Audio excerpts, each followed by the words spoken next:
Hey guys, Teeple here. Today I got a Fubuki replay for you. It's a Trident map domination mode game. I wanted to post this for a couple reasons. Number one, the Fubuki's kind of an outlier in the Japanese line. It's the only one that's not. The torpedo range is not significantly longer than the detection range. In fact, it's either less than the detection range or right around the same distance. I can't remember the exact numbers. So it plays more like the other two lines. And I think that's kind of the other reason. I think a lot of the newer players for destroyers are kind of having a hard time. They want to incorporate the torpedoes a lot, but they might not be sure how to do it because they're getting detected before they're within range of delivering them. So we'll talk a little bit about that, among other things. I do have just this game's more, or this replay is more focused on just tactical decisions that I'm making, as opposed to explosion of damage, even though it ends up being a really nice scoring game.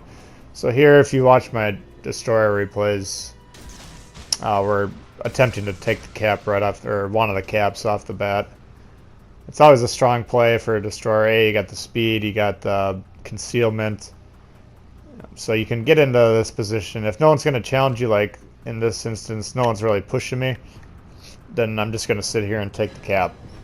If someone was to push me, I could pop the smoke, disengage, pull back, and that'll allow my team, who are hopefully covering me, to shoot at the targets. Now here, there, Fubuki. This is kind of something to look for when destroyers. This guy's not shooting at me. I don't know. They kind of remind me of boats that are strapped with like TNT, like that are just trying to suicide. IED, or not IED, but you know what I'm saying. Car bomb you, basically.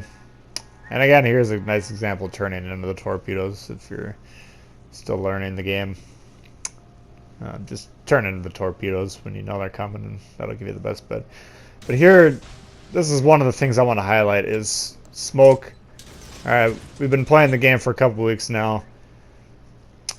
It hasn't really evolved to this point yet, but I do want players to understand that if you're getting addicted to using smoke where you're sitting in it, sooner or later it's going to be extremely hazardous to sit in the smoke like that.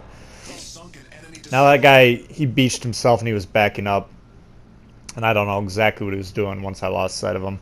If he was just sitting there trying to torpedo me, or I don't know, maybe he was still having a hard time maneuvering.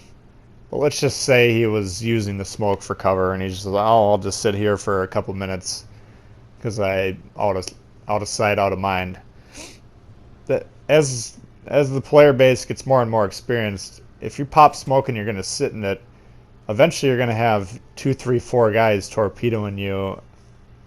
It will become very hazardous. I can pretty much guarantee you that. So just keep that in mind.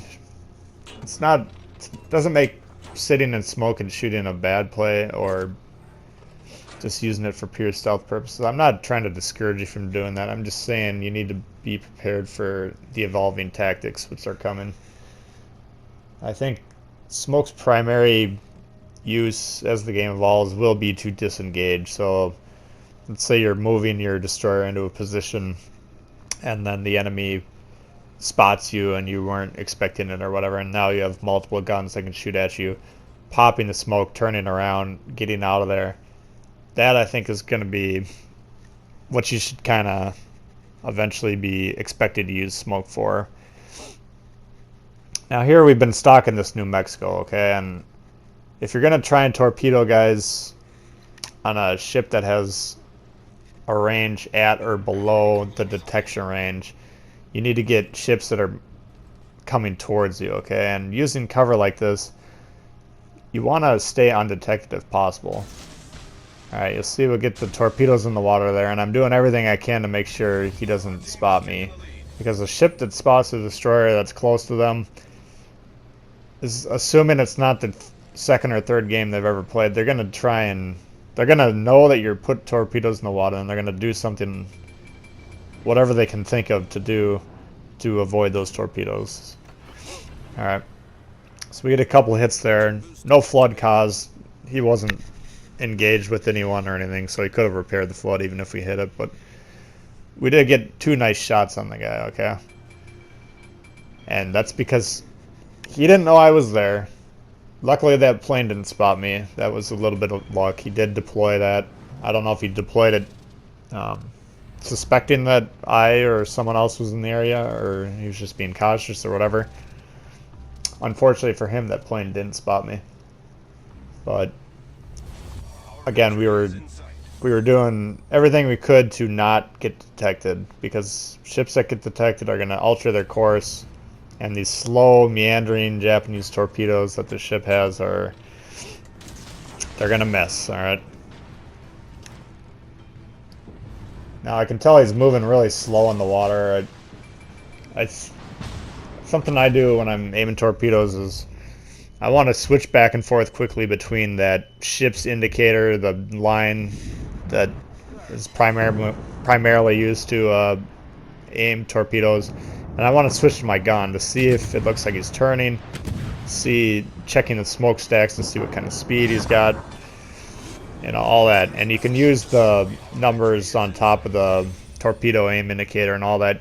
There's multiple sources of information, but try and get in the habit of switching to the gun mode too, because you can pick up additional clues that will suggest to you what the guy is going to do. Especially like in that situation, he knew I was there. I was reading the situation. He didn't have the speed to really do anything.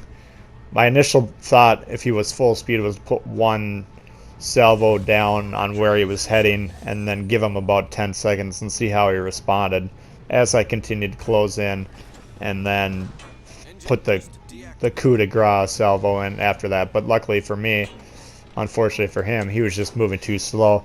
Once I identified that, you know, we put both salvos directly at him and there was nothing he could do. So, not a flashy game, but a very effective game. You know, we captured a objective, which gave our team an early momentum boost and an early lead. Took out a destroyer, which I don't know if he was... I don't really think he was making the strongest play to open the game, so I don't know if he was a good player or not, but that's irrelevant. A destroyer is a destroyer. We took him out, and then the battleship, you know... And the other thing I did want to kind of point out is cruisers and battleships, you got to play together, but I like this replay because it was kind of a lone wolf destroyer action where as the game moves past, you know, minute 2, 3, 4, where the opening chess pieces are kind of moved into position, you know, destroyers... You can have really good games just going off on your own and staying undetected, so the enemy team has no idea where you are. Nothing's more frustrating for me is if I'm playing like a cruiser or a battleship, and I think I'm having a great game, and all of a sudden a destroyer comes up behind me, and I'm in a not even a forward position, but like some position that I thought was really well protected against like multiple guns. All of a sudden this guy, it happened to me earlier tonight, and I was like, wow, great play by that guy. So just try and use the map and look at it and see how can I use the terrain to get into a devastating position like the one we pulled on that New Mexico. So I hope you guys enjoyed the game. If you did, please hit the thumbs up. If you're new to the channel, consider subscribing for more World of Warships. Questions, comments, I'd love to hear from you guys. Please leave them below, and we'll see you guys all later. Alright, peace.